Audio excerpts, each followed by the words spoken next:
चलिए देखिए प्रश्नावली 4.2। इसके जो प्रश्न दिए थे, गुणनखंड विधि से निम्न द्विघात समीकरणों के मूल ज्ञात कीजिए। ये पिछले वीडियो में करा दिए थे, पांचों प्रश्न हल करा दिए थे। ठीक है, द्विघात समीकरण के मूल ज्ञात करना है गुणनखंड विधि से, ये हम पिछली वीडियो में करा दिए थे। चलिए इसके अगले प्रश्न देखते हैं। अगला प्रश्न क्या दिया है, ये पाँचों करा दिए थे। अब अगला प्रश्न देखते हैं हम। यहाँ से देखिए 2 है, क्वेश्चन नंबर 2। उदाहरण 1 में दी गई समस्याओं को हल कीजिए। ये समस्याएं दी गई हैं, सारी समस्याएं हैं, मतलब सवाल दिए गए हैं, इनको हम बढ़िया तरीके से हल करेंगे। तो सवाल नंबर 3 देखिए क्या दिया गया है। आपका ज़्यादा टाइम वेस्ट नहीं करेंगे, सीधा आपको प्रश्न की तरफ ले चलते हैं। ऐसी 2 संख्याएं ज्ञात कीजिए जिनका योग 27 हो और गुणनफल 182 हो।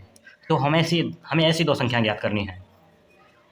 तो मान लीजिए 2 संख्याएं x और y है, उन्हीं का योग रखेंगे 27, x + y बराबर 27 रखेंगे और गुणनफल x y बराबर 182। ठीक है, चलिए इसको हल करते हैं, एकदम बढ़िया तरीके से इसको हल करेंगे। प्रश्न आपको दिख रहा होगा। ठीक है, तीसरा है, ये दे रखा है प्रश्न, तीसरा सवाल। तो यहाँ लिखेंगे एकदम हल। ठीक है, तो सवाल देखेंगे। माना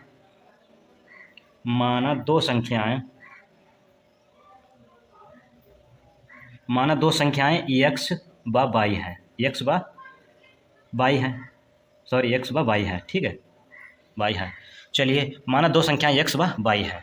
अब चलते हैं, इस सवाल में दे रखा है जिनका योग 27 हो, जिनका योग 27 हो। तो प्रश्नानुसार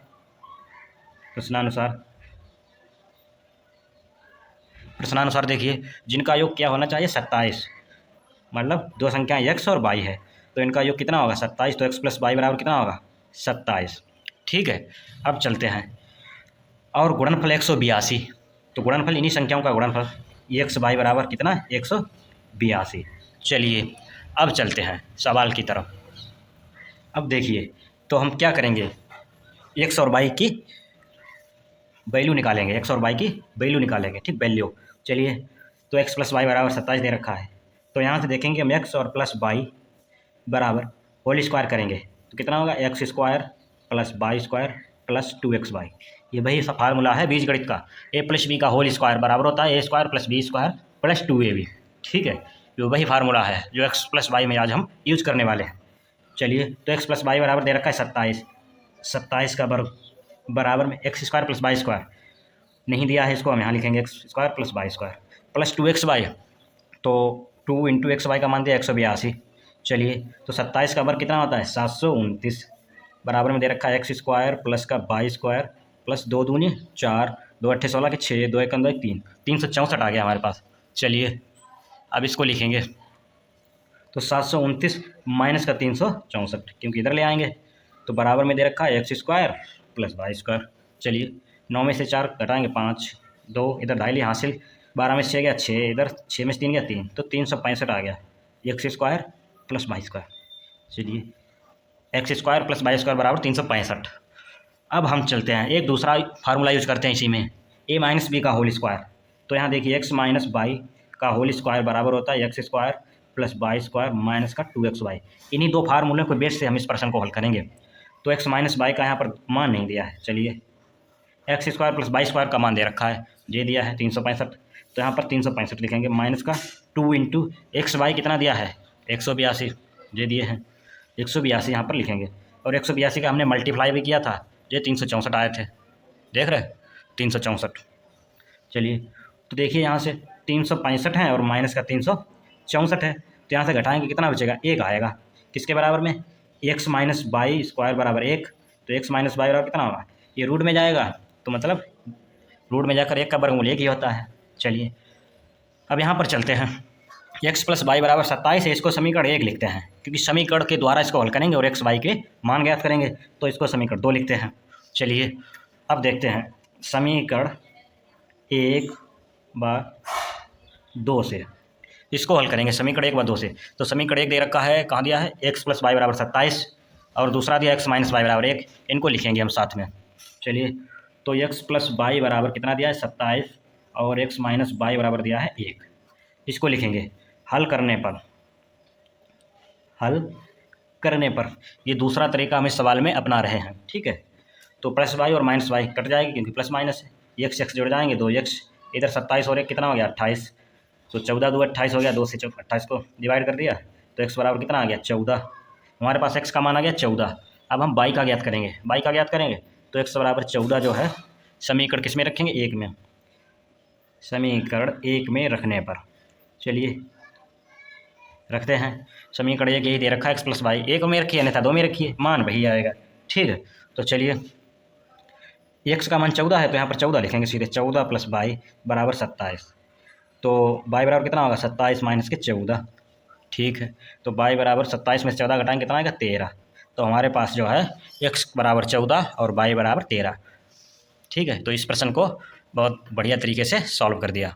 चलिए ये प्रश्न आपका था तीसरा प्रश्न। चलिए इसी प्रकार हम चौथा प्रश्न देखते हैं। चौथा प्रश्न हल करेंगे। देखिए चौथा प्रश्न क्या दिया गया है, दो क्रमागत धनात्मक पूर्णांक ज्ञात कीजिए जिनके वर्गों का योग 365 हो। तो हमें दो क्रमागत धनात्मक पूर्णांक पहले मान लेनी चाहिए, ठीक, उसके बाद इसको हल करेंगे। तो आ जाओ, तीसरा सवाल दिया है, तीसरे सवाल में हम जो है यहाँ पर मानेंगे इसको। तो देखिए तीसरा तो हल करा दिया, चौथा सवाल दिया है। चौथा दिया है जे दो क्रमागत धनात्मक पूर्णांक ज्ञात कीजिए जिनको वर्गों का योग 365 हो। तो माना यहाँ पर दो क्रमागत लिखेंगे, दो क्रमागत, आप लोगों को क्रमागत संख्याएं जो हैं याद होनी चाहिए। माना दो क्रमागत संख्याएं, क्रम मतलब ऑर्डर लाइन में होनी चाहिए, जैसे x है, ठीक है, तथा और x प्लस 1 है, इस प्रकार से ये क्रम से हैं संख्याएं। ठीक है, अब देखते हैं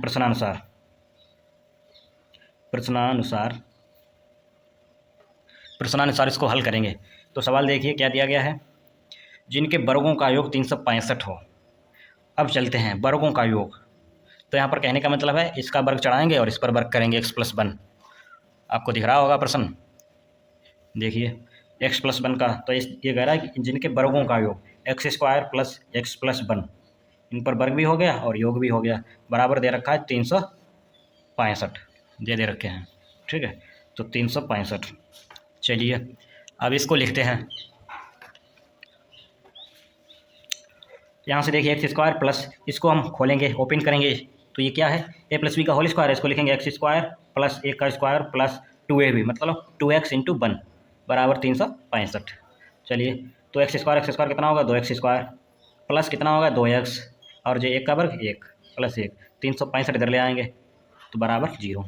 तो 2x² प्लस का 2x और इधर घटाएंगे तो 364 माइनस का बराबर 0। यहाँ से हम 2 कॉमन ले रहे हैं क्योंकि हमें सब में 2 कॉमन मिल रहे हैं। ठीक है, तीनों में 2 कॉमन मिल रहे हैं, तो यहाँ से लेंगे तो x² प्लस x माइनस का 2 1 2, इधर 2 8 16 और 1 हो गया, नहीं सॉरी यहाँ 1 हो गया 16, 2 8 16, 2 दूनी 4, 182 बराबर 0। तो कितना आएगा x² प्लस x माइनस का 182 बराबर 0 और भाग में 2।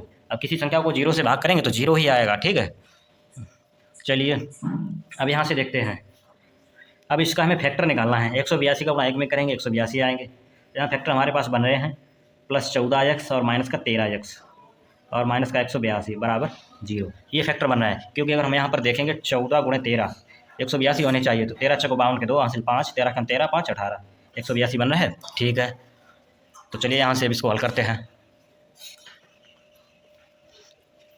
देखिए तो यहाँ से इसको हम कॉमन लेंगे, यहाँ से कॉमन लीजिए, यहाँ पर कितना मिलेगा x, अंदर क्या बचा x प्लस 14 क्योंकि इसमें x मिल रहा है इसमें भी मिल रहा है, माइनस का इधर कितना मिलेगा 13 क्योंकि 182 में 13 डिवाइड हो रहा है। चलिए तो 13 कॉमन ले लिया तो x माइनस भी ले लिया तो प्लस अंदर इधर 14 बचेंगे बराबर 0। तो कितना आएगा x माइनस का 13 और x प्लस के 14 बराबर कितना होगा 0। तो x माइनस 13 बराबर कितना है 0, x बराबर कितना होगा 13 और इसका करेंगे x प्लस 14 बराबर है 0, तो x बराबर कितना होगा माइनस के 14। अब जब माइनस में संख्या आई तो इसको अमान्य कर देंगे क्योंकि ये संख्या जो है ऋणात्मक है, इसको मान्य नहीं करेंगे।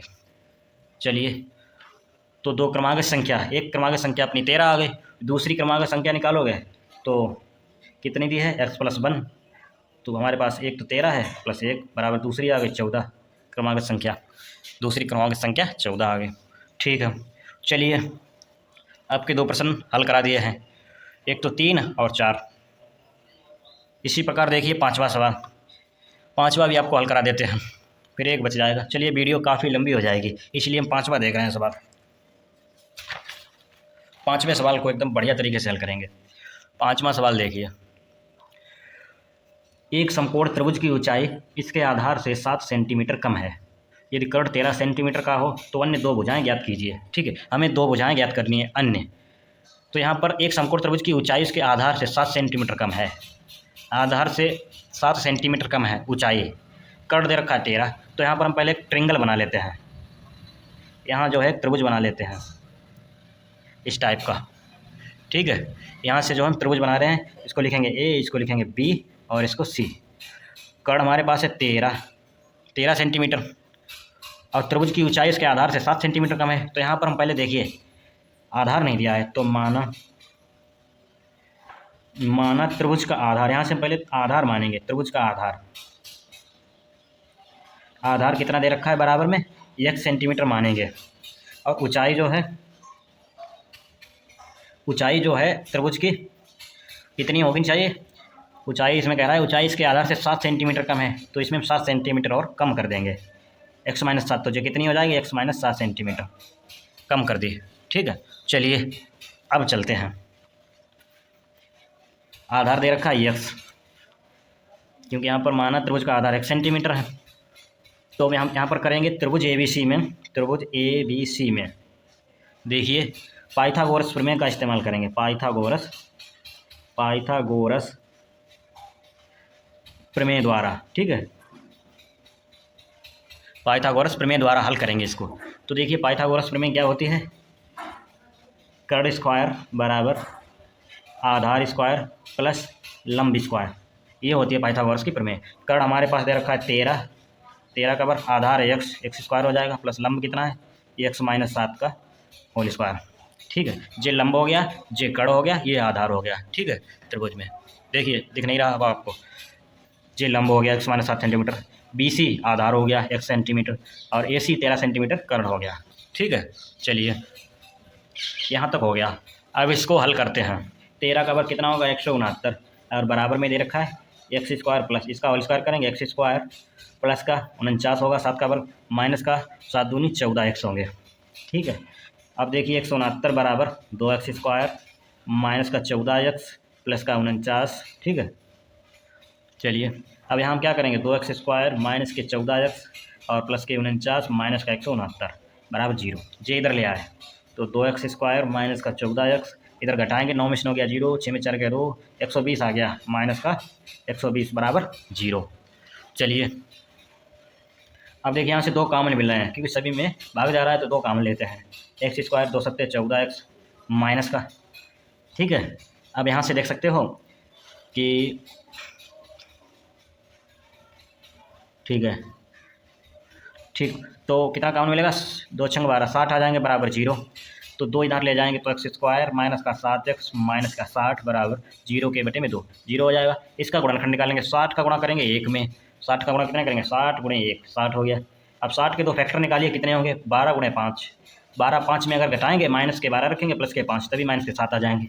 इनका गुणा करेंगे आपस में 12 पंचे 60, ये निकल गए इसके फैक्टर। तो x स्क्वायर माइनस का 12x प्लस का 7x माइनस का 60 और बराबर 0।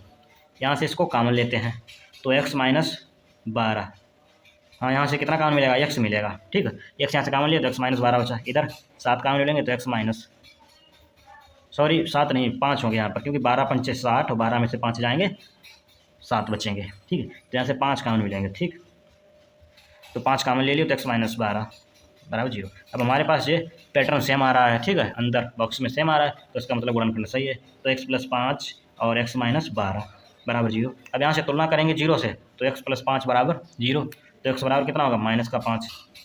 चलिए अब x-12 बराबर 0 है तो x बराबर कितना होगा 12। चलिए अब हम ऊंचाई निकालेंगे, हमारे पास ये आधार आ गया, क्या आ गया आधार आ गया 12 सेंटीमीटर। ऊंचाई निकालेंगे, ऊंचाई देखें तो ऊंचाई जो है x-7 है तो कितना होगा ऊंचाई 12 - 7, क्योंकि ये अमान्य हो गया, इसको अमान्य करेंगे क्योंकि माइनस में है, ऋणात्मक संख्या ली नहीं जाती है। तो 12 में 7 गया 5, तो 5 सेंटीमीटर ऊंचाई हमारे पास आ गया 5 सेंटीमीटर और आधार आ गया 12 सेंटीमीटर। तो ठीक है, आपको मैंने 3 प्रश्न हल करा दिए, क्योंकि वीडियो जो है काफ़ी लंबी हो जाएगी। छठा भी प्रश्न आपको हल करा सकते हैं लेकिन वीडियो जो है लंबी हो जाएगी, इसीलिए जो है हम आपको कितना हल करा दिए 3 और 4 5 3 प्रश्न हल करा दिए। इसको हम एक वीडियो में लाएंगे इस प्रश्न को। ठीक है, अगली वीडियो में इसको हम हल करेंगे। तो वीडियो आई होप आपको वीडियो समझ में आई होगी, आपको सारे सवाल समझ में आए होंगे। तो वीडियो को ज़्यादा से ज़्यादा शेयर करना, लाइक करना, सब्सक्राइब करना। Thank you so much.